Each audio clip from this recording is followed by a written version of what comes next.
আমি মুসলমান হিসেবে আমার ইমানটাকে ফ্রেশ করতে হবে। একটু কথা বলেন। ইমান সবচেয়ে বড় নিয়ামত, ইমান সবচেয়ে বড় সম্পদ। আপনার যদি ইমান থাকে, আপনি ইমান বলতে কি, হ্যাঁ হুজুর আমার ইমান আছে, আমি নামাজ পড়ি না, তা থেকে আমার ইমান আছে। আপনাকে মতো অত নামাজও পড়ি না, অত রোজাও রাখি না, টুপি দাড়ি পাগলি দাঁড়ও দাঁড়ি না, কোরআন শরীফ জীবনেও পড়তে পারি না, ছেলে মেয়ে একটারও কোরআনের দাঁড়ে হাঁটাই না, আল্লাহর ফজলে জারি যাত্রা, কড়সা, গাজীর গান, গুণ যাত্রা, আকাম কুকাম, সুদ ঘুষ, জিনা ব্যভিচার যা আছে সবই কম বেশ করে থাকি, তারপরও আপনাদের চাইতে আমাদের ইমান ভালো আছে। এরকম দাবিদার কিছু আল্লাহওয়ালা আছে না? ইমানদার। আপনার ইমান কতটুকু আছে এটা একটু মেপে দেখবেন। তারপরে আখলিস দীনাকা ইয়াকফিকাল আমালুল কলিল, তোমার ইমানকে ফ্রেশ করো, ইমানকে খাঁটি করো, ইমানকে পাহারাদারি করো, অল্প আমলই নাজাতের জন্য যথেষ্ট হইবে। যা বলেছি অন্যায় নয়, সারা জীবন ভরে কোনদিন তুমি নামাজ পড়ো নাই, রোজা রাখো নাই, ফরজ ওয়াজিবের দাঁড় ধারো নাই, তবে তোমার মধ্যে ইমান আছে। মাঝে মাঝে আমি প্রমাণও পাই। এই সময়, বর্তমান সময় লক্ষ লক্ষ বেনামাজি যুবক, লক্ষ লক্ষ গাঁজায় বা পেন্সিলের হিরোইন কর যুবক, লক্ষ লক্ষ পার্কে আকাম কুকাম করা যুবক যখনই শুনছে ফিলিস্তিন গাজার মুসলমানদেরকে ইসরায়েলিয়ার আমেরিকান ইহুদিয়ার নাসারারা আক্রমণ করতেছে, মারতেছে, হাজার হাজার বেনামাজি মুসলমান, হাজার হাজার বেআমলি মুসলমান তৈরি হয়ে গেছে। আল্লাহ পাক যদি রাস্তা খুলে দেয়, আমরা ফিলিস্তিনার বাইতুল মুকাদ্দাসের পক্ষে, ইসরায়েলের ইহুদির বিপক্ষে যুদ্ধ করতে যাওয়ার জন্য প্রস্তুত। কথা বলেন ঠিক না? প্রমাণ করে নামাজ না পড়লেও তোমার ইমান আছে। সারা জীবন ভরে অন্যায় করো, যদি তোমার মধ্যে পাক্কা বিশ্বাস থাকে লা ইলাহা ইল্লাল্লাহ মুহাম্মাদুর রাসূলুল্লাহ, আল্লাহ ছাড়া কোনো মাবুদ, জোর হলো না, আছে, আল্লাহ ছাড়া কোনো মাবুদ নাই, মুহাম্মাদুর রাসূলুল্লাহ ছাড়া আর কিয়ামত পর্যন্ত কোনো নবী আসিবে না। দুইটা কথাকে যদি অন্তরের ভিতরে পাক্কা বিশ্বাসের স্থানে স্থাপন করাইতে পারো, আল্লাহ পাক তোমাকে অন্যান্য আমলের ত্রুটির কারণে জাহান্নামে দেবে ঠিক, লক্ষ লক্ষ কোটি কোটি বছর জাহান্নামে পোড়ার পরও তুমি অবশেষে এই ইমানের বীজটা, ইমানের চারা সিনার মধ্যে থাকার ওসিলায় তুমি অবশেষে জান্নাতে যাবা। খেয়াল করছেন নাকি আপনারা? খেয়াল করতেছেন? ভালো করে খেয়াল করতেছেন? ইমান যদি থাকে, ইমান আল্লাহ বিশ্বাস, নবী পাকের প্রতি বিশ্বাস যদি থাকে, নামাজ পড়েন না, এক ওয়াক্ত নামাজের জন্য 230 কোটি 40 লক্ষ বছর জাহান্নাম। একটু ভয় ভালো না কেউ? কই সবাই যেরকম পড়বে আমি ওইরকম পড়বো, ওতে কি আগে? সবাই একসাথে জাহান্নামে যাব, সেই সময় সবাই পড়বে আমিও পড়বো, তাতে অসুবিধা কি? তাই নাকি? তাই যদি হয়তো কত মানুষ হাজতে রয়েছে, পুলিশই ধরিয়ে নিয়ে গেছে, আপনি যেদিন আসামি হন সেদিন পুলিশের বাড়িতে বলাই বেড়ান কে? সবাই জেলখানা গেছে, আমিও যাই, একসাথে থাই এসি, কিছুদিন অ্যাক্সিডেন্ট দিয়ে এসি, তা বলে তো ধরা দেন না। আল্লাহু আকবার। এ যুবক মনে রাখ, এক ওয়াক্ত নামাজের জন্য 2 কোটি 88 লক্ষ বছর নয়, এক ওয়াক্ত নামাজ ছুটে গেছে আর কোনোদিন পড়ে দেন নাই, এমন এক ওয়াক্ত নামাজের জন্য 80 হুকবা জাহান্নামে পোড়া লাগবে। আর 80 হুকবার 1 হুকবা সমান সমান 2 কোটি 88 লক্ষ বছর। এবার 2 কোটি 88 লক্ষ করে আপনি 80 দিয়ে গুণ দেন, বের হবে 230 কোটি 40 লক্ষ বছর। এক ওয়াক্ত নামাজের জন্য 230 কোটি 40 লক্ষ বছর। একটা কবিরা গুনার জন্য 7000 বছর, একটা সগীরা গুনার জন্য 7000 বছর। জীবনে কত গুনাহ করছেন হিসাব নাই, আমি কত গুনাহ করছি হিসাব নাই। এমন করে রোজা ছেড়ে দিয়েছেন, কবিরা গুনাহ। হজ ফরজ হয়েছে, করেন নাই, কবিরা গুনাহ। যাকাত ফরজ হয়েছে, দেন নাই, কবিরা গুনাহ। পর্দা ফরজ, কবিরা করেন নাই, কবিরা গুনাহ। মিথ্যে কথা বলছেন, কবিরা গুনাহ। জিনা ব্যভিচার করছেন, কবিরা গুনাহ। বিড়ি সিগারেট খাইছেন, কবিরা গুনাহ। মত্তারি হিরোইন বাঙ্গাজা খাইছেন, কবিরা গুনাহ। আইল টেলে পরের জমির ফসল কেটে আনছেন, কবিরা গুনাহ। অকথ্য ভাষায় গালাগালি করছেন, কবিরা গুনাহ। নিজে নবীদের সুন্নতি দাড়িগুলো কেটে ফেলাইছেন। মুখে যত সংখ্যা দাড়ি আছে, একবার দাড়ি কাটলে অতগুলো কবিরা গুনাহ, আর এক একটা কবিরা গুনাহ সমান সমান 7000 বছর জাহান্নাম। মুখে যদি 1000 দাড়ি থাকে, কাটতে মাত্র 2 মিনিট, 2 মিনিটের ভিতরে দাড়িগুলো সব কেটে ফেলাইছেন। আপনার 1-2 মিনিটের ভিতরে 1000 কবিরা গুনাহ ইনকাম করেছেন। মুখে যদি 1000 2000 দাড়ি থাকে, তাহলে আপনি 2000 কবিরা গুনাহ। এবার 2000 এর 7000 দিয়ে গুণ দেন, কত লক্ষ বছর জাহান্নাম। এতদিন আপনার দাড়ি কাটার কারণে জাহান্নামে পোড়া লাগবে। তওবা করার আগ পর্যন্ত, দাড়ি কাটা থেকে তওবা করার আগ পর্যন্ত, দাড়ি কাটা মানুষগুলো ঘুমের মধ্যে থাকলেও তার আমল নামায় প্রত্যেক 2 মিনিট অন্তর অন্তরে তার দাড়ি সংখ্যা কবিরা গুনাহ লেখা হইতে থাকে। দাড়ি কাটা মানুষ নামাজরত অবস্থায় 2 মিনিটে তার দাড়ি সংখ্যা কবিরা গুনাহ। দাড়ি কাটা মানুষ হজ করতেছে তওয়াফের ভিতরে, প্রত্যেক 2 মিনিটে দাড়ি সংখ্যা কবিরা গুনাহ। নামাজে দাড়ি কাটা মানুষ তিলাওয়াত করতেছে, তিলাওয়াতের ভিতরে তার আমল নামায় কবিরা গুনাহ। ঘুমিয়ে আছে তার মধ্যে কবিরা গুনাহ। এমন করে জীবন ভরে যত কবিরা গুনাহ করেছেন, সমস্ত কবিরা গুনাহ সাজা শাস্তি খাটার পরে শুধুমাত্র ঈমান আছে লা ইলাহা ইল্লাল্লাহ মুহাম্মাদুর রাসূলুল্লাহ, এই কলেমার বদৌলতে অবশেষে জান্নাতে যাবা। তবে এর আগে আইল মাসাইল খুলি ফেলাই দেবে ফেরেশতারা বাড়াইয়া, মাজা থাকবে না। কয় কি অতদিন কি জাহান্নামে চেক পনি কি, যে আগুনের কথা আপনারা কন, সে আগুনের মধ্যে 2 মিনিট থাকবো কিনা তার নাই ঠিক, আর এই যে কোটি কোটি বছর ভাও কথা পাও কোন জায়গা। লোক বেশি হয়ে যাচ্ছে, পিছন দিয়ে কয়জন চলে যাবে নাকি, কি করে? হ্যাঁ যাবে যাবে, নিষেধ করলেন তো একটু জায়গা দেন, আসেন আসেন, যাবেই না জন, আসেন একটু টান দেন, আসেন আসেন, সময় কম, আমি টানাটানি হতে গেলে আপনাকে লস হয়ে যাবে। আসেন আসেন, আমার নির্দিষ্ট সময় চলে সামনে আগায় বসলে আল্লাহর কসম 10 বছর ইতিকাফের সওয়াব পাবেন। সামনে আগায় বসবেন ইকরামের নিয়তে, আমি আগায় বসে আর এক ভাই বসতে পারবে, 10 বছর ইতিকাফের সওয়াব পাবেন, একেবারে নিশ্চিত। এই ওয়াজ শুনে কিছু না পারলেও এই ভাষা কষে আগায় আসলে এই নেকির বস্তাটা হয়ে যাবে কামাই ইনশাআল্লাহ। আল্লাহ আর এক বাইরে জায়গা দিলে আপনি দুনিয়ায় জমি জায়গা কিনতে পারেন আর না পারেন, আফসাহিল্লাহু লাকুম, আল্লাহ তাআলা আপনার জান্নাতের মধ্যে জায়গা কিনে দেবে। এক্ষুনি জান্নাতের মধ্যে জায়গা দলিল হয়ে যাবে। জমি জান্নাতের মধ্যে জমি হবে আপনার, বসবাস আপনি করবেন, ওর মধ্যে হরিপদ নলিয়ে ঋষি আর গৌর গোবিন্দ যাবে না, আপনার জায়গায় আপনিই থাকবেন ইনশাআল্লাহ। কাজেই আমরা মিশে মিশে বসবো, একরামের নিয়তে, সামনে ফাঁকা থাকলে সেটা পুরো করে বসবো। আল্লাহ কবুল করুক, বলেন আমিন। তো কি বলছি ভাই, একটা জাহান্নামে এতদিন থাকবো কি থাকবো না এই সংশয় দূর হয়ে যাক। আল্লাহ পাক নিজেই বলেন কুল্লামা নাদিজাত জুলুদুহুম বাদদালনাহুম জুলুদান গায়র, প্রত্যেক মুহূর্তে মুহূর্তে জাহান্নামের আগুনে পুড়াইয়া আপনার শরীরের রক্ত মাংস সব খসাই ফেলবে, ভস্ম করে দেবে। তাহলে শরীরে আর রক্ত মাংস না থাকলে তার পোড়া খাবো কোন জায়গায়? কয়েকটা নতুন করে আরেকটা দেহ তৈরি হয়ে যাবে সঙ্গে সঙ্গে। এইভাবে পরিবর্তন করবে কেন? কয় একটা দেহের উপরে দীর্ঘক্ষণ শাস্তি দিলে ওর ভিতরে একটা সহনীয় ভাব এসে যায়, ধৈর্য এসে যায়, তখন বেবদ হয়ে যায়, আর মায়ের পিটেন পেট পায় না। চোররে মারি দেখছেন, চোররে কি পয়লা কয় বাড়ি দিলি গ্যা গ্যা হয়ে কান্দে, এরবারে বাড়ি খালি তালে তাকে আসলে টের পায় না, বাড়িতে গাছ বেবদ হয়ে যায়। এই জন্যে জাহান্নামের ভিতরে একই জাহান্নাম অনেকদিন পুড়তে খাটতে খাটতে উপভোগ করতে করতে সহ্য এসে যেতে পারে। প্রত্যেক সেকেন্ডে একটা দেহ পরিবর্তন করে দেওয়া হবে, আগের দেহের চাইতে নতুন দেহের ভিতরে আপনার অনুভূতি শক্তি হবে 100 গুণ বেশি। কাজেই আপনি এই চিন্তা করেন না যে ও 2 মিনিটই পুড়িয়ে শেষ হয়ে যাব তারপরে যাওয়াই হবে। আল্লাহ জাহান্নামকে আল্লাহ জাহান্নাম বানাইছে আমাকে কষ্ট দেওয়ারই জন্য। আল্লাহ যেন আমাদের সকলকে জাহান্নাম থেকে নাজাত দেয়, সবাই বলেন আমিন। আপনারা সবাই জান্নাতে যাবেন, বলেন আলহামদুলিল্লাহ। সবাই জান্নাতে যাবেন, বলেন আলহামদুলিল্লাহ। একজন কাফের, মুশরিক, ইহুদ, নাসারা, এই জামানার ইহুদ নাসারা, ওই ইসরায়েলিরা ইহুদি আর আমেরিকানরা নাসারা, পশ্চিমেরা নাসারা, এই পাশে আছে চায়না, রাশিয়া, জাপান টাপান, এই দিক দিয়ে আছে বুদ্ধ, মাঝখানে আছে আমাকে দাদা বাবুরা এই বেশটা, আর ও পাশে পাশ মিলেই আমরা মুসলমান। গোটা দুনিয়ার ভিতরে বর্তমানে একমাত্র মুসলমান মোমেন কলেমা পড়া ছাড়া আল্লাহর কসম কোন জাতি একটা মিনিটের জন্য বেহেশতে যাবে না, নিশ্চিত। এ ব্যাপারে নিশ্চিন্তে থাকেন।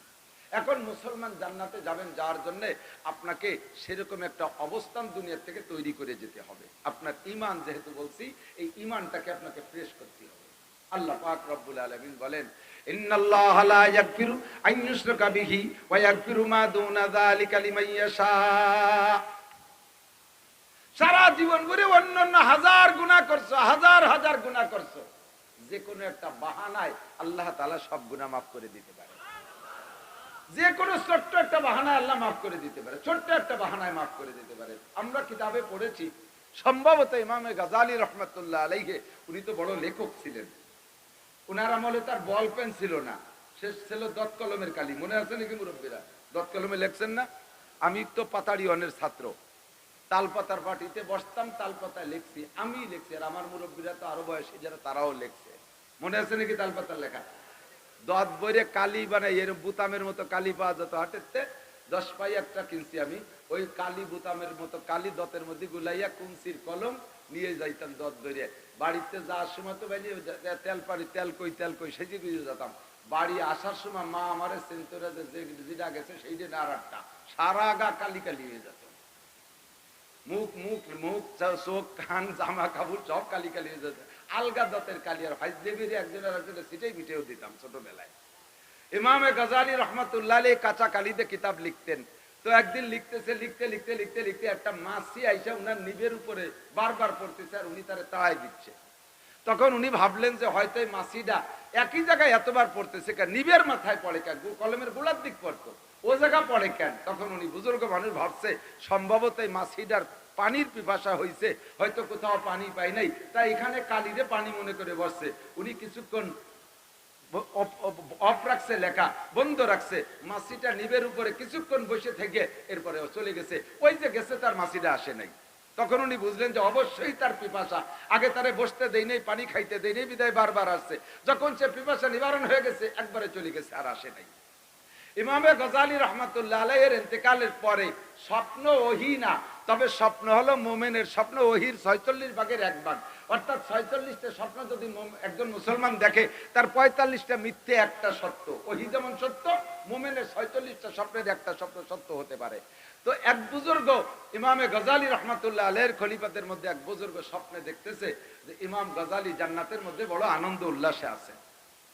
ওই জান্নাতের ভিতরে থাকা অবস্থায় জিজ্ঞেস করছে, হযরত আপনি জান্নাতের মধ্যে এই পরিবেশ পাইলেন কিভাবে, এত সুন্দর জান্নাত পালেন কিভাবে? উনি বললেন যে আমার জিন্দেগীর সব আমল, আমার জিন্দেগীর সব আমল আল্লাহ তাআলা একটা বাহানায় নষ্ট করে দিয়েছে, কোনো আমল কাজে লাগে নাই।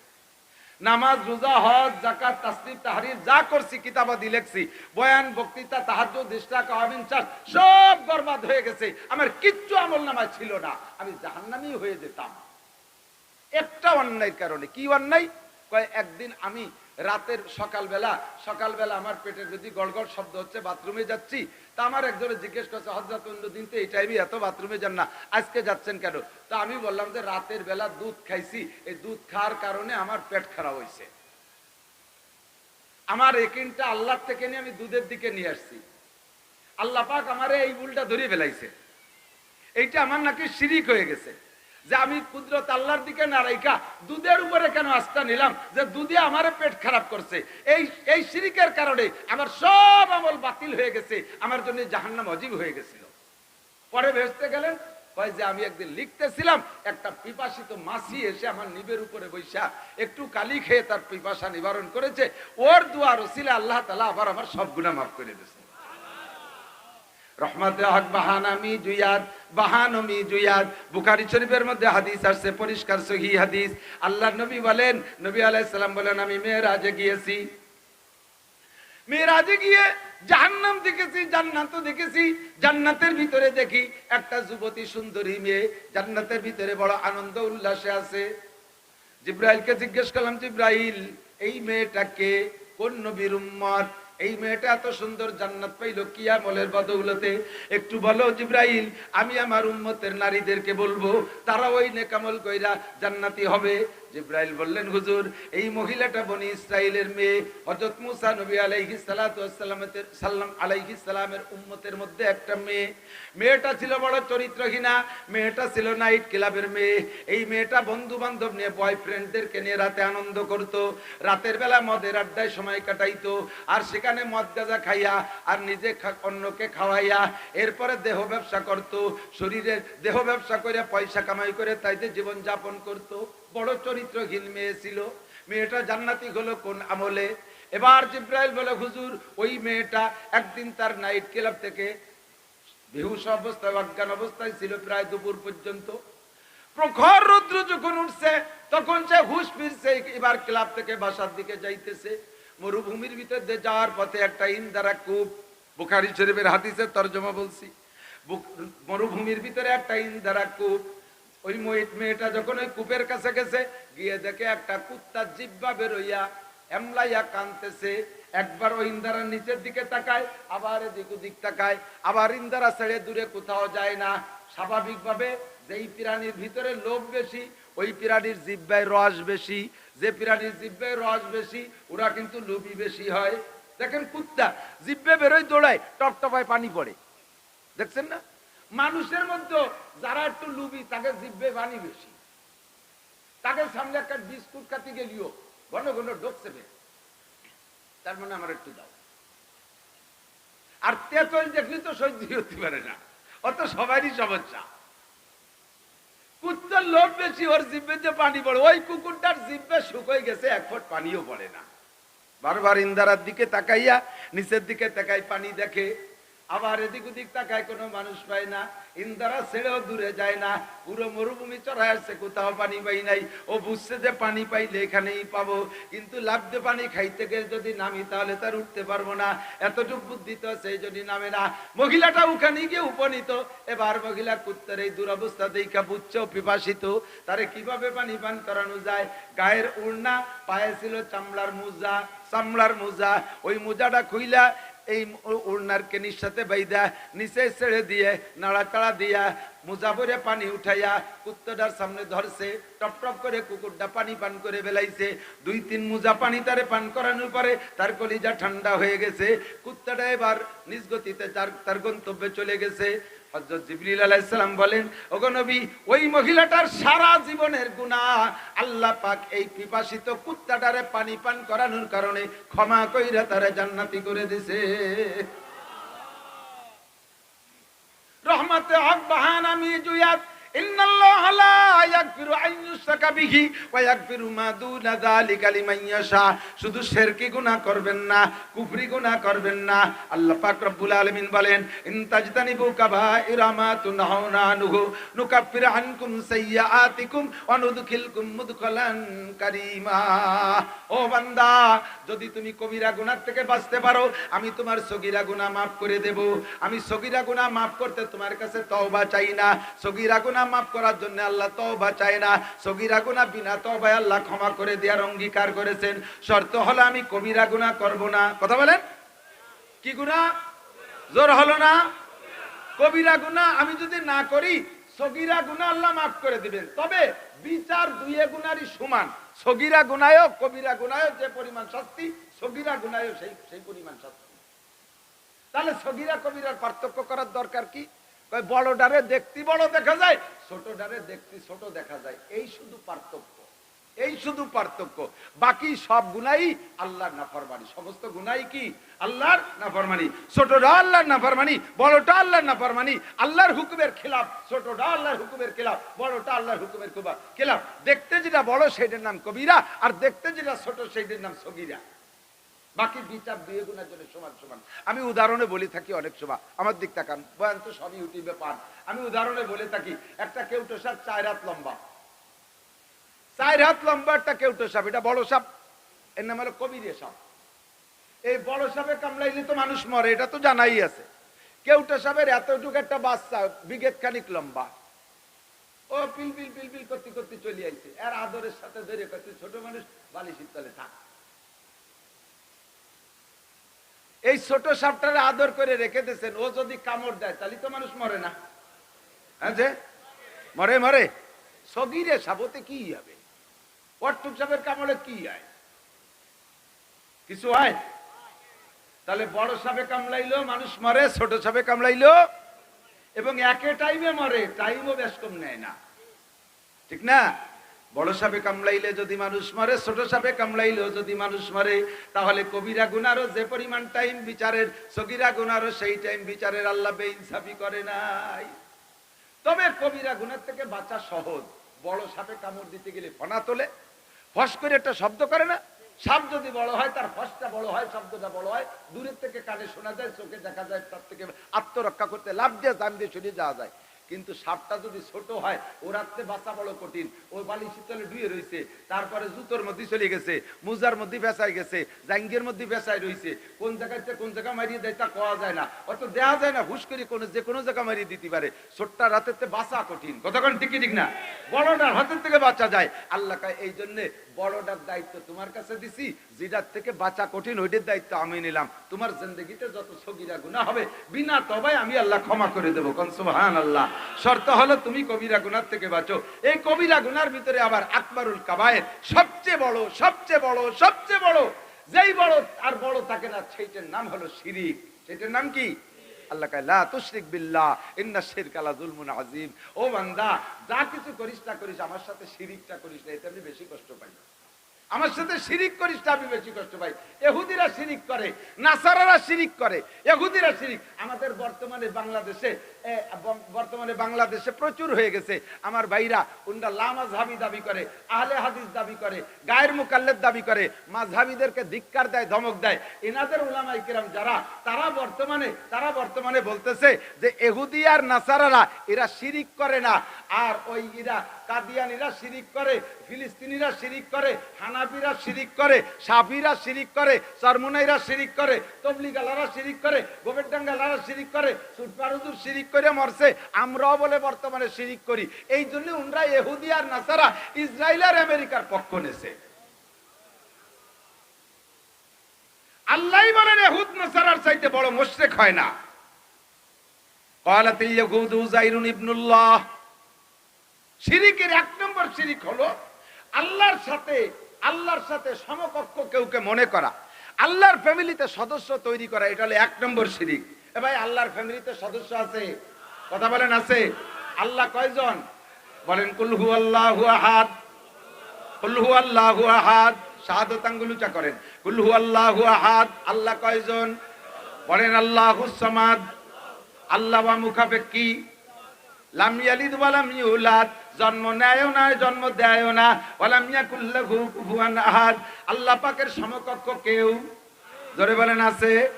ওরা কয়, ইহুদিরা কয় ক্বালাতিল ইয়াহুদু উযাইরুন ইবনুল্লাহ।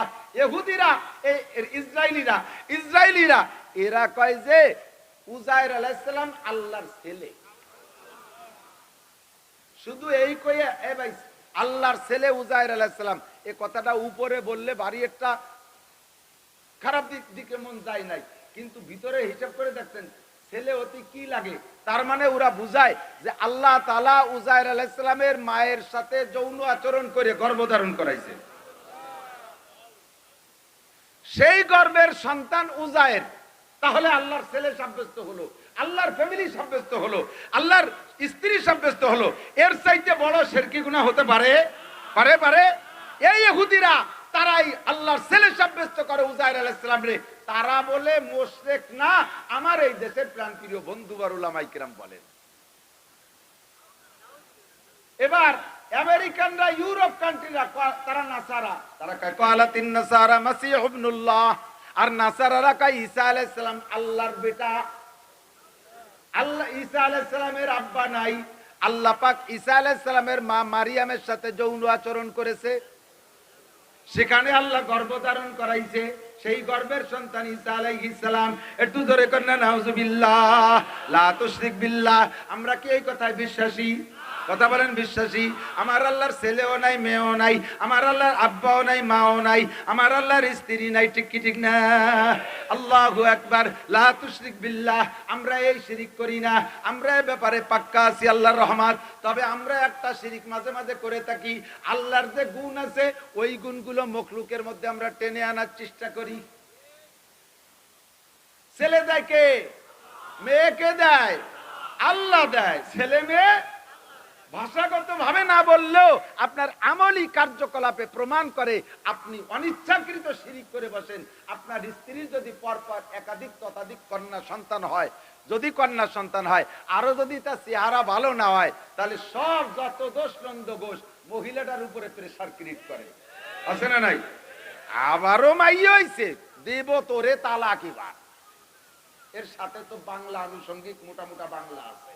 তা তো আর আমি হুজুর মানুষ ক্ষতি পারতেছি না, জানি না তা না, জানি মাশাআল্লাহ সবই জানি। এই মেয়ে ওয়াটা কি বোর দোষ না আল্লাহর দোষ?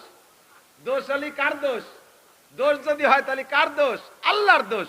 আর আল্লাহ তো দোষ করে না। আল্লাহ কয় আমি যদি কোনো বান্দারে ভালোবাসি, মোহাব্বত করি, পছন্দ করি, তাহলে তাকে আমি একটা কন্যা সন্তান দান করি। কয় আল্লাহ তুমি 8টা দাও, খুশি হয়ে দাও, দাও, এ 7টা হলো কে? আল্লাহ কয় 7টা হলো কে তা বোঝো নাই? তুমি শ্বশুর বাড়ি থেকে কয় লাখ টাকা খাইছো? মোটে 1 লাখ টাকা আনছিলাম আর একখান মোটর সাইকেল। সেই কয়খান বেরিব না তোর মধ্যে? 1 লাখ টাকা আর একখান মোটর সাইকেল আনছিস তোরে, একে 7 টাকাও দিবি 7 লাখ, মোটর সাইকেল 7 খান রেডি কর, একে একে 7টা হবে। আল্লাহর ফজলে আমাদের দেশে ডাক্তার আছে, যথেষ্ট পরিমাণ ব্যবস্থা আছে, ইনশাআল্লাহ একের বেশি দুটো হতে দেব না। দুটি হওয়ার পরে শেষে দুইটাই মাইয়া দেখি আবার আল্লাহ তাআলা এবার একটা ছেলে দেয় নাকি, আবার চাচ্ছে আবার মাইয়া, কতদিন পর রাগারাগির ভিতর দিয়ে যাক আর নেব না, শেষে কি দেখি আবার কয় তালি নষ্ট করে না, দেখি এবার ছেলে হয় নাকি, আবারও মাইয়া, একের পর এক টপ 7 খান। কান্তি কান্তি আইছে, হুজুর কি হরি কোন দিদি, মাইয়েতে ঘর ভরিয়ে গেছে, চেহারা কেমন করে কালা কালা ফাটির বাচ্চা, ঘর ভরিয়ে গেছে, ভাতের হাড়ির ধরে বসে ভাত খায়, মাইয়ে কোনটা হাড়ি কোনটা চিনা যায় না। আল্লাহ এত সুন্দর চেহারা দিছে, গজব না দিলইছে কবিস্ত টাকা, কয় লাখ টাকা খাইছে শ্বশুর বাড়ি। ইয়াহাবুলি মাইয়াশা ইনাসা ওয়া ইয়াহাবুলি মাইয়াশা যুকুর, ছেলে দেয় কে? জোর হলো না কে? মাইয়ে দেয় কে? ছেলেদের মেয়েদের জমজ দেয় কি দেয় না? আবার কেউ রে আল্লাহ নিঃসন্তানি বানায় রাখে। মাইয়াশা ইয়াহাবুলি মাইয়াশা ইনাসা ওয়া ইয়াহাবুলি মাইয়াশা যুকুর আও ইউযাফিজুহুম যুকরান ওয়া ইনাসা ওয়া ইয়াজআলু মাইয়াশা ওয়াকিমা। যারা স্ত্রী পেটে ততোধিক কন্যা সন্তান হইলে প্রেসার দেয়, অনেক সময় শ্বশুর শাশুড়িও ওই বিটার বউটার সই দেখতে পারে না। যে বউকে ছেলে হইছে তাকে বেশ আম্মা আম্মা আম্মু আম্মু তালে তাল থেকে একরে মুলোবাসির মধ্যে হাম্বা হাম্বা হচ্ছে তালে তাকে তাদের ভিতরে। আর যে বউডার খালি কয়টা মাইয়ে তারে কোণঠাসা করে দেয়, তারে সংসারের সব কাজ তার গাড়ে চড়াই দেয়। এমনি মহিলাদের নিজেদের পেটে যদি পুত্র সন্তান হয় তাহলে মহিলাদেরও হিম্মত বাড়ে, কারণ তারা জানে ছেলেরা সব দিন মার পক্ষে আর মাইয়েরা চলে যায় বাপের পক্ষে। কতক্ষণ কন যারা বড় হয়েছেন বুড়ো হয়েছেন তারা সাক্ষী দেন, 2-3টে মাইয়ে আছে, 2-3টে ছেলে আছে। আপনি কন্ত মাইয়েরা কার পক্ষে? আপনার পক্ষে। ছেলেরা তার মার পক্ষে।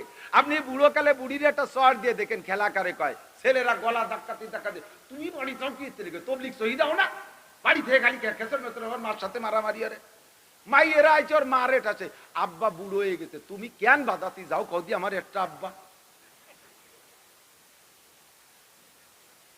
মাইয়েরা যায় তার মারে শাসায়, আর ছেলেরা আছে বাপরে গলা ধরে তবলিগি পাঠায়, ঠিক না? রান্না হয়ে গেছে, খাইতে বসবেন, ছোট মোটো ছেলে আছে মাইয়েও আছে, দেখবেন ছেলেরা টুপ টুপ করে যে খাইয়ে দিয়ে ক্রিকেট খেলতে চলে গেছে, মাইয়ে দুটি এসে গলা জড়াই ধরে, আবু ভাত খাবেন না, আবু ভাত খাবে, তুই খাইকে যা, তুই না তুমি না খালি আমি খাবো না। মাইয়ে দুটি বাপরে ছাড়া খাতি যাবে না, ছেলেরা কোন ফাঁকে ফাঁকে খাইয়ে চলে গেছে বিল্ডিং মারতে। সত্য না মিথ্যা? ঠিক না করলেও ঠিক, আমি তো পরীক্ষিত। বড় মাছ নিছি বাজারের, এই বড় মাথা রান্না করছে আস্ত মাথা। এই ছোট ছেলে কইতেছে আম্মু মাথা আজকে আমি খাবো। আমার মাইয়েটা কইতেছে এই মাথা তুই খাবি না, মাথা খাবে আমার আব্বু।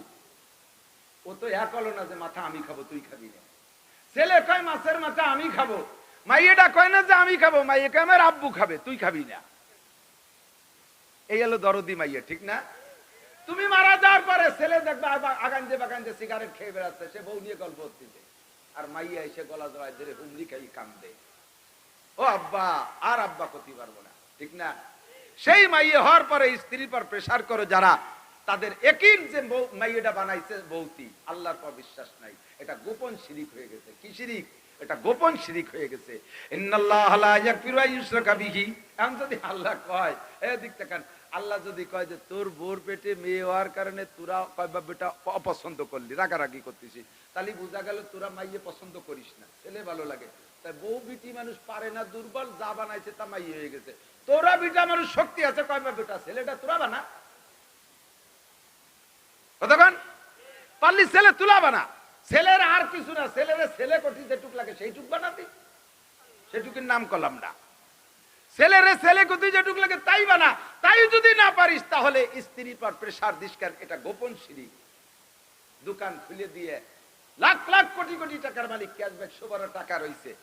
হাজি সাহেব নামাজ পড়িয়ে পাগড়ি বান্ধা, তসবি, চরমনের মুরিদ, তবলিগের তিন ছিল সাথী, জিকির করতে করতে তসবি হাতে করে আইসা ক্যাশব্যাক খুলে দোকানে শাটার খুলে দিয়ে বসছে। একেবারে শানটা চেহারা কি সুন্দর, সানগ্লাস একেবারে গোল্ডেন ফ্রেম দিয়ে বসছে, দেখতে ফেরেশতার মতো মনে হচ্ছে। মাথা লাল রুমাল, উপরে সৌদি আরবের টায়ারটা লাগাই দিছে। ফকির খুশিতে খুশিতে আইছে যে কিছু না হলে কোনো জায়গা না হলে এই জায়গা কাজ হবে। আইসে বলতেছে কাকা কিছু দেন। কাকা সেই সময় মাছ চাই, বাবা এখনো বনি করি নেই। উনার একিন যে যদি দিনে আমার কিনা বেচা বনি করার আগে যদি আমি দোকানে দেই তাহলে আসবে না, খালি যাইতে থাকবে। সকালে যদি যাওয়া শুরু হয় তাহলে যাইতে থাকবে, আগে কিছু আসতে হবে তারপরে দেব। এই যে একটা আকিদা, এটা হিন্দুয়ানি আকিদা যে সকালে বনি হওয়ার আগে কেউ দেওয়া যাবে না। এইভাবে কোটি কোটি টাকার মালিক ফকিরের কাছে মাপ চায়, বাবা মাপ চাই, বনি করি নেই। এটা একটা শিরিক, এটা একটা শিরিক। ফকির কয় যে ঠিক আছে তোরে মাফ করে দিয়ে গেলাম, দিনের মধ্যে যেন তুই বনি করতে না পারিস। আমিও তো তোর কাছে বনি করতে আইছিলাম, তা আমি যদি না পারি তা তুই না করলে আমার কি? কতক্ষণ লা তুশরিক বিল্লাহ ইন্নাশ শিরকা লাযুলমুন আযীম। লাইলা ওয়া নাহারা, দান করবা দিনে ও রাতে, আলো আর আধার নাই। যখনই মানুষে চাই তখনই দিবা। তুমি যেরকম যে অবস্থায় দিবা, রাত্রে দিবা আল্লাহ তোমারে রাত্রে দেবে, দিনে দিবা আল্লাহ তোমারে দিনে দেবে। তুমি বনি করার আগে দিবা, আল্লাহ তোমারে বনি করার আগে দেবে। এবার ফকির বদ দিয়ে চলে গেছে, সারা দিন বসে রয়েছে, একটা কাস্টমারও আসে না। দাম দর ঠিক করে চলে যায়, পাশের দোকানের থেকে সাধারণ মাল কিনে নিয়ে চলে যায়। মাসের পর মাস চলে যায়, কেনা বেচা হয় না। এবার চলে গেছে খাজা বাবার দরবারে, বাবার দরবারে মান্যত একটা দিয়া সে জায়গা দিয়ে দোয়া নিয়েছে, বাবা কেনা বেচায় বরকত দিও। বাবার কোনো ক্ষমতা আছে কিনা বেচায় বরকত দেওয়া? বরকতের মালিক কে? আল্লাহ বরকতের মালিক। আল্লাহ কয় বাবা আর গাজা বাবা কোনো তাই কাম হবে না, কোনো তাই কাম হবে না। ওই ফকিরের কাছে মাপ চাইয়া তারে যে ফিরে আবার বউনি করা, সে যদি মাপ করে তাহলে তোর দোকানে কিনা বেচা হবে। আমি ফকিরের দোয়া কবুল করে বেলাইছি। একে চশমে জাদান গা ফেলা যা শাহানা বাসি, শায়াদ কেনে গা কুনাদা গাহানা বাসি, শায়াদ কেনে গা কুনাদা গাহানা বাসি। কখন আল্লাহ দোয়া কবুল করে তুমি জানো না। ফকির যখন কইছে যে তুই যেন দিনের মধ্যে বউনি করতে পারিস না, ওই দোয়া আল্লাহ তাআলা সেই সময় কবুল করে ফেলেছে। কোন কবর আর মাজারের কোন ক্ষমতা আছে? মনের থেকে বলেন আছে? আছে? আরে কি ক্ষমতা? বাইচে থাকতে সিটি পারেন না একটা লুমাও, মরার পরে কবরে যে বলে বিশাল বুজুর্গ হয়ে গেছে। বড় কি বুজুর্গ, কি তার কি আছে? অভাবের ঠেলায় তার উপরে ড্যাগ একটা বাইতে তুইছে, আমি কবরে বড় অভাবে আছে, এবারে কটা পয়সা করি। মুসলমান কত বড় ইমানি দুর্বলতা! মানুষে মাজারের কাছে যে সিজদা দেয়, মাজারে মান্নত করে, মাজারে গরু দেয়, ছাগল দেয়, মাজার আল্লাহর কি ক্ষমতা আছে? বিশ্বের শ্রেষ্ঠ মাজার মুহাম্মদুর রাসূলুল্লাহ সাল্লাল্লাহু আলাইহি ওয়াসাল্লাম। সৌদি আরব থাকা মানুষ আছেন না? সৌদি আরব থাকেন, হজে গেছেন না? আছেন না? আপনারা বলেন তো, আল্লাহর রসুলের মাজারের চাইতে বড় বা দামি মাজার হয়? সবাই বলবো হয়? হয় না। আমার নবীর রওজার পাশে বাঙালি হাজিরা যাইয়া, এই বাংলাদেশেতে মাজার পুজো করার অভ্যাস, বাবার দরবারে মোমবাতি আর আগরবাতি আর ছাগল গরু কুত্তো দিয়ার অভ্যাস আছে। সেই জায়গা যাইয়া মোনাজাত করে, ইয়া রাসূলুল্লাহ ইয়া হাবিবাল্লাহ আমারে কিছু দেন। সৌদি আরবের পুলিশরা আকাম কুকাম যাই করুক, শিরিক করে না, তারা ইমানের ব্যাপারে বাড়ি পাকা। সাথে সাথে বাহুডা ধরে ঘুরে দেখে, ইস্তাকবিলাল কিবলা, এই কিবলার দিক ফের, এদিক ফিরে রয়েছিস কেন? ওই যে সালতুম ফাসআলুল্লাহ, চাইতে হলে আল্লাহর কাছে চাও। লিমা তাসালু ইনদা মুহাম্মদ, মুহাম্মাদের কাছে চাও কে? হুয়া ইনসান, সে মানুষ, ওয়ান্তা ইনসান, তুইও মানুষ। লা শাইআ ফি ইয়াদিহি, তারাতে কিচ্ছু নাই, কুল্লু শাই ফি ইয়াদিল্লাহ, সবকিছু আল্লাহর হাতে। জোরে বলেন কার হাতে? সবকিছু কার হাতে? ছেলে মেয়ে সবকিছু আল্লাহর হাতে, ক্ষমতা আল্লাহর হাতে। মুহাম্মাদের কাছে চাইস কে? যদি মুহাম্মদ সাল্লাল্লাহু আলাইহি ওয়াসাল্লামের কাছে কিছু থাকতোই, তার হাতে যদি আত্মরক্ষা ক্ষমতাও থাকতো, তাহলে উহুদের মাঠে যে তার দাঁত ভাঙা লাগতো না, তার মাথার মধ্যে হেলমেট ভেঙে ঢুকে যেত না, তাইবে যে মার খাওয়া লাগতো না। তার যদি সম্পদ ভান্ডার তার হাতে থাকতো, তাহলে 1 মাস পর্যন্ত তার বাসায় চুলা জ্বলে নাই। সে এত অভাবে থাকবে কে? তার কাছে ধন দৌলত নাই, তার কাছে প্রতিরক্ষা ক্ষমতাও নাই। তবে সে একটা এমনই সম্মানী মানুষ, আল্লাহর এমনই প্রিয় মানুষ, যার দোহাই দিয়ে চাইলে আল্লাহ কবুল করে। তার দোহাই দিয়ে চাবি, তার দোহাই দিয়ে, পীরির দোহাই বাদ দাও। সরমুনার পীর সাহেবের নামে মান্নত করলেও মুশরিক, সদর সাহেবের নামে মান্নত করলেও মুশরিক। নবীর নামে মান্নত করলেও মুশরিক। মান্নত হলে হবে কার নামে? আল্লাহর নামে। কতক্ষণ? এই শিরকি গুনাহ থেকে বাঁচেন। ওয়ালা তুশরিক বিল্লাহ, আল্লাহর সাথে শিরিক করো না। ইন্না শিরকা লা যুলমুন আযীম আকলিস দীনাকা ইয়াকফিকাল আমালুল কলিল। আমি অনেক আলোচনা করে থাকি, আজকে আমার মাথার মধ্যে আসছে শিরক থেকে আগে ঈমানকে পরিচ্ছন্ন করাই, শিরিক থেকে আগে ঈমানকে পরিচ্ছন্ন করাই। সর্বময় ক্ষমতার মালিক আমার আল্লাহ। খাওয়ায় আল্লাহ, পড়ায় আল্লাহ, বাঁচায় আল্লাহ, ছেলে দেয় আল্লাহ, মেয়ে দেয় আল্লাহ। একজন দেই যে তার ঘরের ভিতরে দরজার কাছে একটা ল্যাংটা পুলার ছবি দিয়ে ক্যালেন্ডার বানানো, তাই একটা ঝুলনু বড়। জিজ্ঞেস করলেন তোরা নামাজি মানুষ ইয়াজুল হইছিস কেন? তা কইতে চায় না। এবেলা নামা, আবার নামায়ও না, নামাইস না কেন? পরে জ্ঞানের হয়ে যান। আগে তো দুটি মাই হয়েছে, একজন কইছে যে গর্ভবতী অবস্থায় যদি ল্যাংটা ফুলাপানের এই জিনিসটা দেখা যায় তাহলেই ছেলে হয়। আমি কোরে দাতাল, আমি দেখবো তোর কি হয়। কোথাকার পেটের মধ্যে বাইরের ক্যালেন্ডারের হুক আছে, পেটের মধ্যে সাল হয় তোর চেয়েছি কিন্তু নামা। সেই সময় দমকে নামাইছে, পরে শুনলাম যে আবারও টানাইছে। আর আমি আর ফেরাতে যাইনি যে ওকে মনে করছে টানাই, সময় মতো শুনবানি কি হয়। পরে 2-3 মাস পর ডেলিভারি হয়েছে, ও আমারে দেখলে আর এক রাস্তায় দিয়ে সিঁড়ি যায়। আমি ডাকে, কি খবর, কি দেখি হলে তাতে কলি চলি না। ছেলে মেয়ে হলি তো আমার দাওয়াত দেয়, দোয়া টোয়া নেয়, আকিকা টাকিকা নাম টাম রাখি। ভাই জানা একটু লজ্জায় পড়িয়ে গেছি, এই জন্য করতে পারি নে। এইবার দুটি হয়েছে, তাহলে তার যা দেখলি তা কো।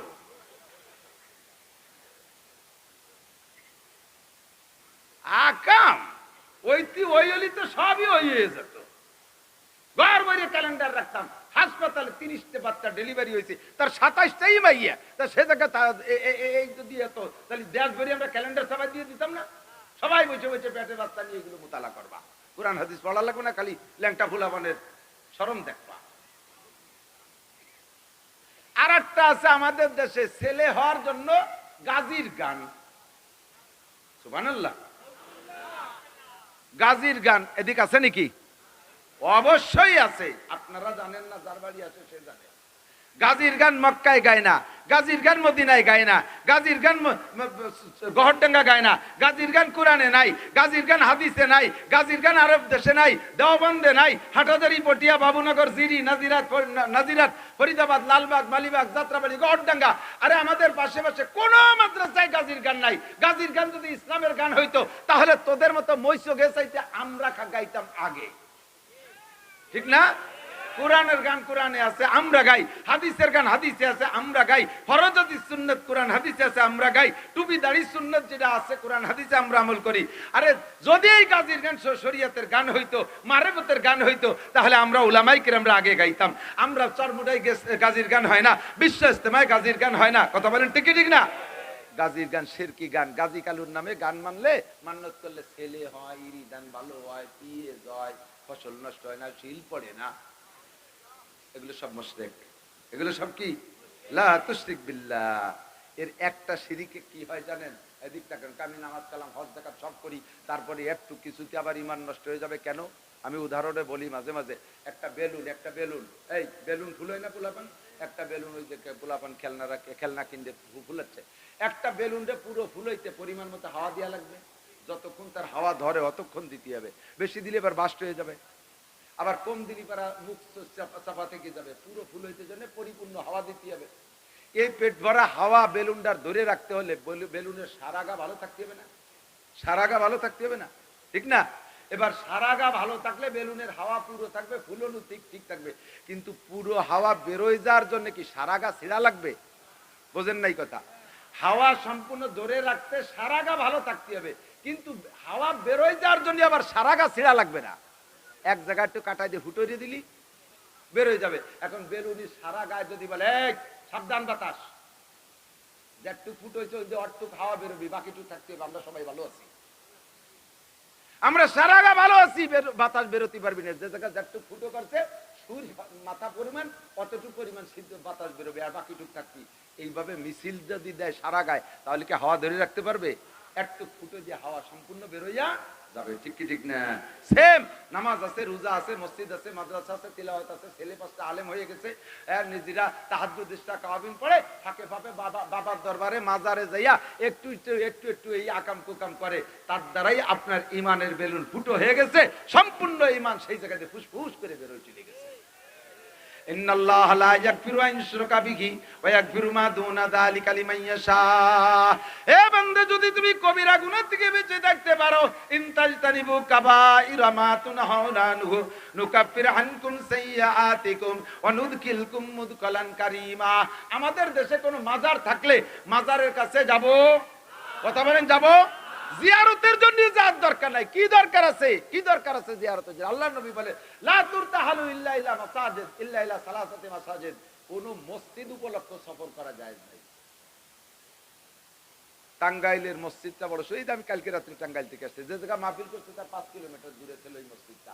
ওই যে 150 গুম্বু না 250 গুম্বু জেলা মসজিদটা আছে, বহু মানুষ সে জায়গা দেখতে যায়। ওই জায়গা থেকে ওই জায়গা যাইতে আমার গাড়িতে যে পরিমাণ তেল পড়বে, কিয়ামতে আমার জব দেয়া লাগবে। তুমি খালি মসজিদ দেখতে জায়গা আসছো, মসজিদে যাবেন। তবলিগওয়ালারা যায় তবলিগের কাজে, মসজিদ দেখতে যায় না।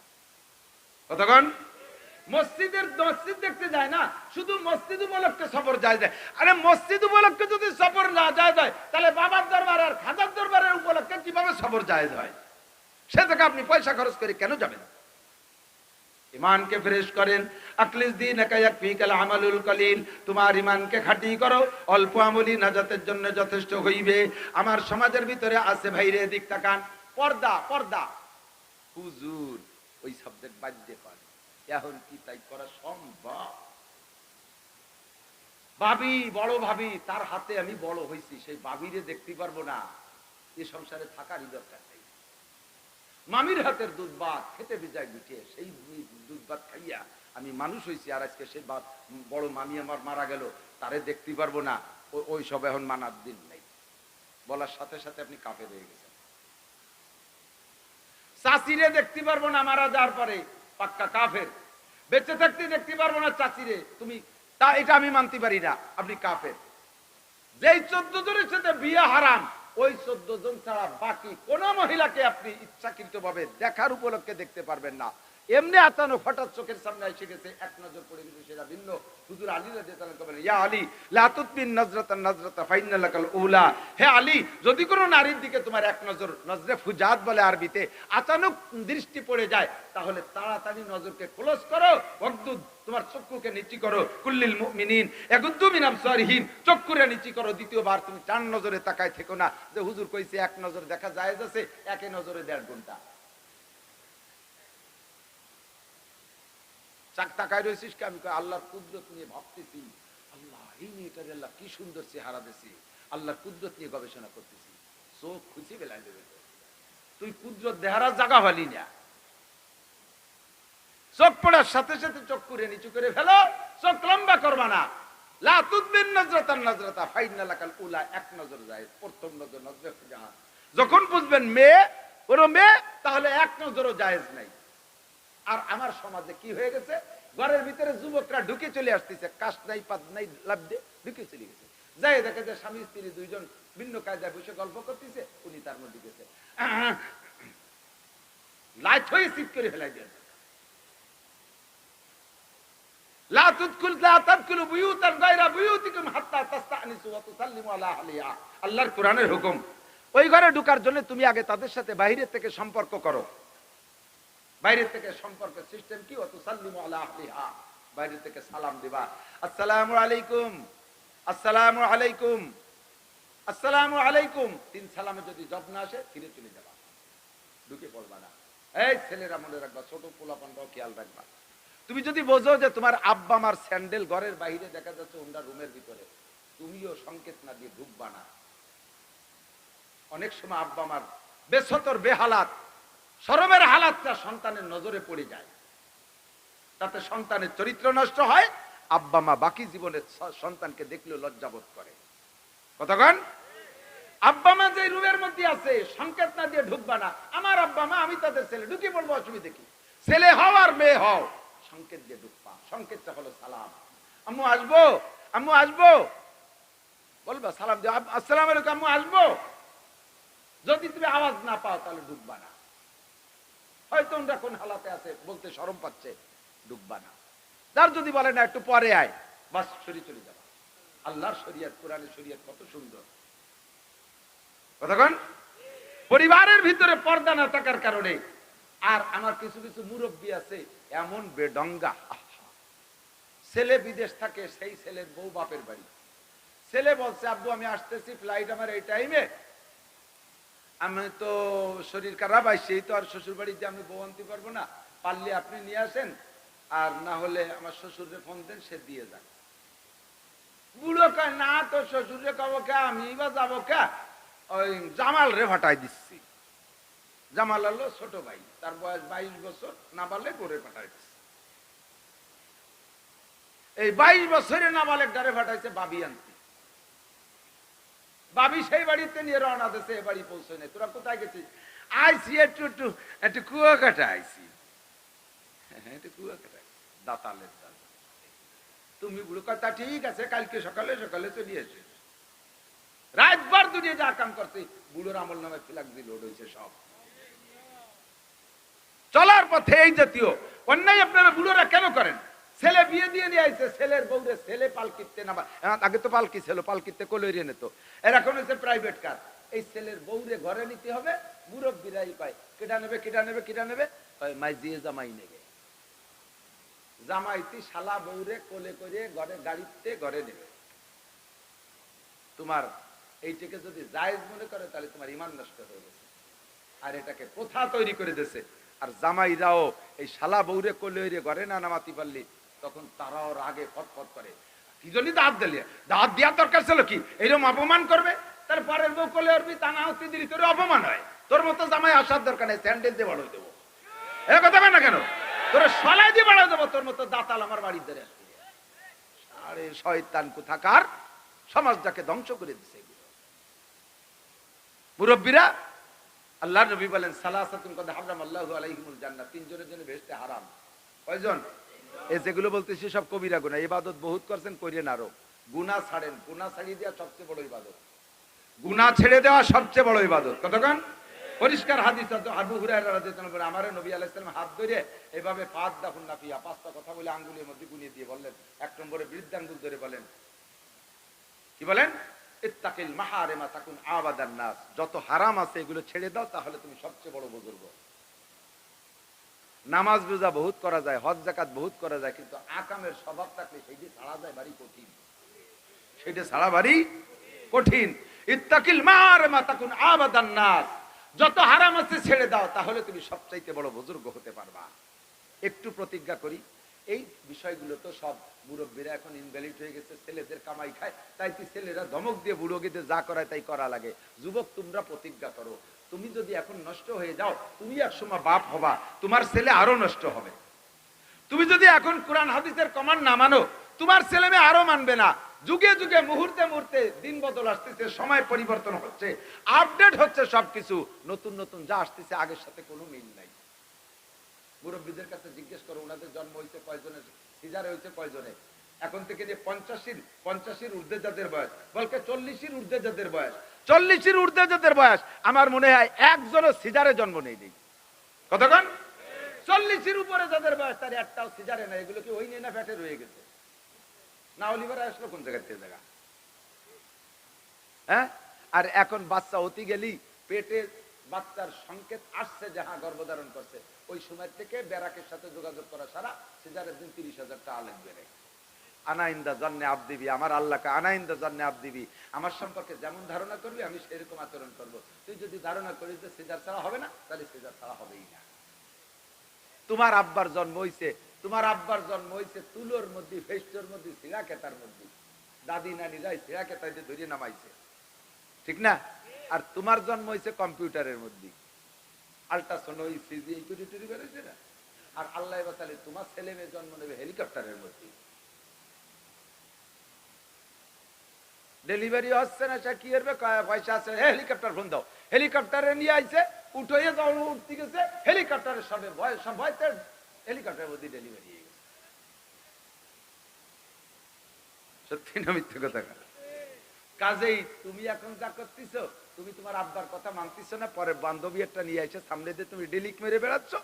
আল্লাহ বাসালি, অপেক্ষা করো, তোমার মায়ের সামনের পরে ছেলেরা ধরে নিয়ে যাবে, তুমি খালি চশমা দিয়ে দেখবা যে কি হচ্ছে, কিছু ঠেকাতে পারবা না, কাঁদবা, খালি কাঁদবা। তুমি কন্ট্রোল হও, তোমার ছেলে মেয়ে কন্ট্রোল হবে। তুমি আব্বা মার কথা মানো, তোমার সন্তান তোমার কথা মানবে। মানার ভিতরে কমে যাচ্ছে। বলেন আমার মুরব্বীরা যারা আছেন তারা বলেন, স্কুলের স্যারদেরকে কি বলেন, বাঘের চাইতে ভয় পেতেন না? বাঘের চেয়ে ভয় পেতেন না? আব্বা মারে কি পরিমাণ, মুরব্বীরা কিছু ছিল একটু মেজাজি, মার্বেল খেলতাম, কড়ি খেলতাম, যদি খবর পাইতেন বল কাকা আসতেছে, কড়ি মুড়ি ফেলায় তুইয়ে বাগান ছিঁড়ে আর শাল বাগান দিয়ে দৌড়ে সাজিয়ে, ঠিক না? এরপরে মাঝে এক সময় কড়ি খেলার খুব প্রভাব দেখলাম, দেখা যায় বাপ বেটা দুইজনেই খেলতেছে একসাথে, আর মাতে সেগুলো গুছিয়ে দিচ্ছে, বাড়িতে কড়িয়ে নিয়ে দিচ্ছে, পয়সা নিয়ে দিচ্ছে। সুবহানাল্লাহ। তাহলে ডিমোশন কোথায় চলে আসছে? আমরা উস্তাদদেরকে দেখে ভয় পাইতাম, একটা পিটেন খাইলে ওই পিটেন ডারে ডলে মুলে মুছে দিয়ে মুছার চেষ্টা করতাম যে যেন পিটেনের দাগ আব্বা মা না দেখে। আর এখন একটা পিটেন দিলে যাইয়ে বাড়ি যাইয়ে বড়িয়ে কান্দে কাটে হেড়ে পেড়ে নিয়ে 7-8 জন নিয়ে এসে ধর হুজুরির গলা চিবে ধর, আমার ছেলের মারলো কে, এবার হুজুরির পরে অ্যাকশন শুরু করে দেয়। কাজেই হুজুরটা যেটুক মানুষ হয়েছে, তুমি যেটুক হয়েছো, তোমার ডাল্লায় বাসিলি তার কিচ্ছু হবে না। উস্তাদের নামে যদি শিকায়েত করো, উস্তাদের সাথে বিয়াদবি করো, ছেলের উস্তাদের সাথে যদি তুমি তার মারির কারণে একসরে যাও, আর ছেলে যদি এইভাবে নালিশ করো, আল্লাহর কসম তুমি মানুষ হতে পারবা না। শিকায়াত কুনাদার কে উস্তাদেরা, গ্রেফতার বাসাদ বালা চারেরা, শিকায়াত কুনাদার কে উস্তাদেরা, গ্রেফতার বাসাদ বালা চারেরা, একে যাকে আলমাস ফরামুস সবাদ দেকার তঙ্গে রুজি বা দুনিয়া সবাদ, সুয়ামা কে শখসজ বেমিরাত জাওয়া চাহারাম বে ইমারাওয়াদ জাহা। উস্তাদের সাথে যদি বিয়াদবি করো, উস্তাদের নামে নালিশ করো, উস্তাদের সাথে বিয়াদবি করো, মাদ্রাসার ছাত্র বলো আর স্কুলের ছাত্র বলো, 4টি বিপদ তোমার জন্য অনিবার্য। 1 নম্বরে যা পড়বা তা মনে থাকবে না, 2 নম্বরে তোমার রিজিকের অভাব কাটবে না, 3 নম্বরে তোমার অকাল মৃত্যু হবে, উস্তাদের বদদুয়ায় তোমার হায়াত কমায় দেওয়া হবে, 4 নম্বরে মরণের সময় কলেমা নসিব হবে না, এমন ধাক্কা মারছে টিরাকে আল্লাহ বলার সময় পাবি না, মরণের সময় কলেমা নসিব হবে না। এই মহাচার বিপদ বিয়াদবের জন্য অনিবার্য। আমরা এখানে আসি, আসার সময় আমি বুঝি তো, দেখি তো, আরে যে ছেলেটা ভালো, এ ছেলেটা দেখলে বোঝা যায় যে ওর মাও ভালো, ঠিক না? আমি এখানে আজকে আসি, একটা পুলা আমার গাড়িতে থাওয়া দেখায়, ও কাকা আইছো, কিছু কলাম আর আল্লাহর কসম যদি মিথ্যে কথা কই, আজকে এখানে এই রাস্তায় বুঝছি যে ঠিক আছে, থ্যাংক ইউ, তোর মা আরো বড় বিয়াদব। তুই কোনো আদর্শ মা বাপের সন্তান না। ছোটরা মনে রাখিস, এমন আচরণ করলি দেখ আজকে কোন জায়গা দাঁড়াই কয়ে দিছি। এই যে টাওয়ার দাঁড়াইছে কর্ডন শুনছি, যে আমেরিকা চলে গেছে এই ওয়াজ, জাপান চলে গেছে এই ওয়াজ, জায়গার নাম করলাম না, চুপ করে থাকলাম কোন জায়গায়, আমার গোপালগঞ্জের বদনাম তা করে গেলাইছে।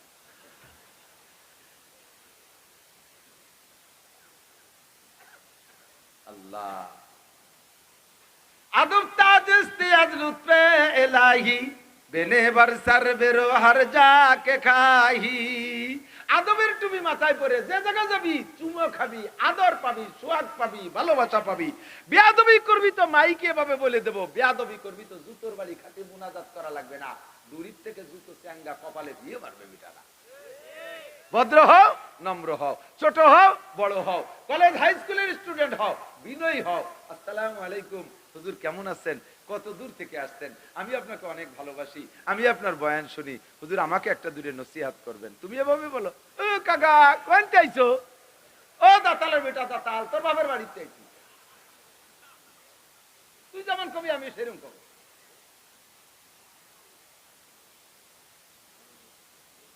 ঠিক কিনা? কামা তাদিরু তুদানু, জৈসা করনি, এগুলো সব বেয়াদবি হলো, কবিরা গুনাহ। বেয়াদবি কি? কবিরা গুনাহ। ইনতাজতানিবু কাবার, কবিরা গুনাহ ছেড়ে দাও, নুকাফির আনকুম সাইয়্যাতিকুম, সব সগীরা গুনাহ আল্লাহ তাআলা maaf করে দেবে, সব সগীরা গুনাহ। নবী পাক বলেন আসসালামাতুল খামস, এই গুনাহ maaf করার পদ্ধতি শুনেন। এই হাতের 5টা আঙ্গুল, মাঝে মাঝে বলি দেখাইও, হাতের 5টা আঙ্গুলকে স্বাভাবিকভাবে ফাঁকা করলে সব ফাঁকাগুলো এক সাইজ না, এটা একটু বড় ফাঁকা, এরপরে সমান সমান ছোট ছোট ফাঁকা, ঠিক না? এটা ফজর, যোহর, আসর, মাগরিব, ইশা, এই 5 ওয়াক্তের 5 মাথায় 4টে ফাঁকা আছে, ফজর থেকে যোহর, মাঝারি ফাঁকা। আসর মাগরিব ঈশা ছোট ছোট ফাঁকা। এই যে ঈশার পরে আবার ফজর লম্বা সারা রাতির ফাঁকা। ঘুরে 5 ওয়াক্ত নামাজের মাঝে 5টা ফাঁকা আছে, আর 5টা ফাঁকাই গুনাহ করার সুযোগ আছে। সবচেয়ে বড় গুনাহ করার সুযোগ হলো এই ফাঁকাতে, এই যে পর্যন্ত লম্বা ফাঁকা সারা রাত। আকাম সবচেয়ে বেশি চলে কোন সময়? রাতের বেলা। আল্লাহ নবী বলেন, তুমি ফজরের ঈশার নামাজ জামাতের সাথে পড়েছো, ফজরের নামাজ জামাতের সাথে পড়ছো, এর ওসিলায় সারা রাতের সমস্ত গুনাহ তো মাফ হবেই, বরঞ্চ তোমার আমলনামায় সারা রাত নফল নামাজ লিখে দেওয়া হবে। আমরা পড়বো না ইনশাআল্লাহ?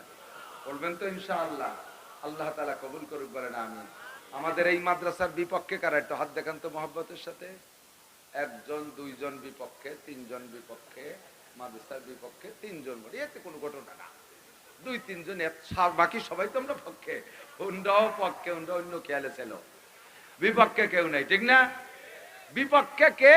মাদ্রাসার। আল্লাহ আরেকটা নির্বাচন বর্তমানে আমরা একটু দোয়া চাই সকলের কাছে। গাজা ফিলিস্তিন নিয়ে আমাদের বড় আজকে শিয়া সুন্নি যা হয় হোক, আমাদের শিয়া সুন্নি কোনো মতভেদ না। মুসলমান নাম নিয়ে ঘুরতেছে, ইসলাম আর মুসলমান নামের সম্মানার্থে এই মুহূর্তে আমরা শিয়া সুন্নি দেখার সময় নাই। কতক্ষণ আমরা ফিলিস্তিনের পক্ষে থাকবো না? মাননীয় প্রধানমন্ত্রী আমাদের বাংলাদেশ সরকার, মন্ত্রী পরিষদ সব সহ ফিলিস্তিনের পক্ষে। বঙ্গবন্ধু শেখ মুজিবুর রহমান ইসরায়েলকে স্বাধীন দেশ বলে ঘোষণা দিয়ে যান নাই। প্রধানমন্ত্রী বাংলাদেশ পাসপোর্ট আছে যার যার কাছে, দেখবেন পাসপোর্টের এক জায়গায় লেখা আছে বিশ্বের সব দেশে যাইতে পারবা, খালি ইসরায়েল জাতি পারবা না, ওটা অস্বীকৃত দেশ। কতক্ষণ আমরা ফিলিস্তিনের পক্ষে না ইসরায়েলের পক্ষে? যারা ইসরায়েলের পক্ষে তারা চলে যাবে, আর যারা ফিলিস্তিনের পক্ষে তারা থাকবেন। আমি ছেড়ে দিয়ে রাখুন, এরপরে তো বক্তা আছে, বয়ান হবে, আমার আর এক জায়গায় মাহফিল আছে, চলে যেতে। আমরা ইসরায়েলের পক্ষে কেউ না। আল্লাহ তাআলা ইসরায়েলকে ধ্বংস করে দিক, ইহুদি নাসারাদেরকে ধ্বংস করে দিক। আর হিদায়াতের দোয়া চার সময় নাই। আল্লাহ তুমি আগে হয় হিদায়াত দাও, নয় ধ্বংস করে দাও। সে হয় নয় চলে গেছে, আর হয় নয় সবার নাই। এখন হলো পাইকারি বদদোয়া। আল্লাহ তুমি যেমন ফিরাউনকে আর 6,12 লক্ষ বনি ফিরাউনের কওমকে নীল দরিয়া ডুবাই মারছো, সেই দরিয়ায় পানি এখনো আছে। বিশাল ভূমধ্য সাগর পাড়ি দিয়া আমেরিকা থেকে আসতেছে জুলুম করার জন্য। রব্বুল আলামিন তাদের রণতরী সহ, তাদের সেনাবাহিনী সহ ভূমধ্য সাগরে ডুবাই শেষ করে দাও। যার যার নামাজের পরে বা যখন কোনো দোয়া করেন, মোনাজাত করেন, নিজের সবকিছু বলেন, ফাঁকে এই কথাটা একটু বলে দিও। কার দোয়া কখন আল্লাহ কবুল করবে বলা যায় না, ঠিক না? 11,000 11,500 মানুষ মেরে ফেলাইছে। আমার কলিজার টুকরা বাচ্চাটার গায়ে যদি কেউ একটা থাপ্পড় মারে সহ্য করতে পারি না, সেখানে সামনের পর আগুন দিয়ে পোড়াইয়া গুনাহ করে ফেলতেছে, এ কি করে মেনে নেওয়া সম্ভব? আল্লাহ তাআলা মুসলমানদের নাজাতের ব্যবস্থা করে বলেন আমিন। আমি কালেকশন পারি না, কালেকশনের ওয়াজও করি না। ধর্মীয় প্রতিষ্ঠান যতদিন আছে, দিনও ততদিন আছে, আর দিন আছে তো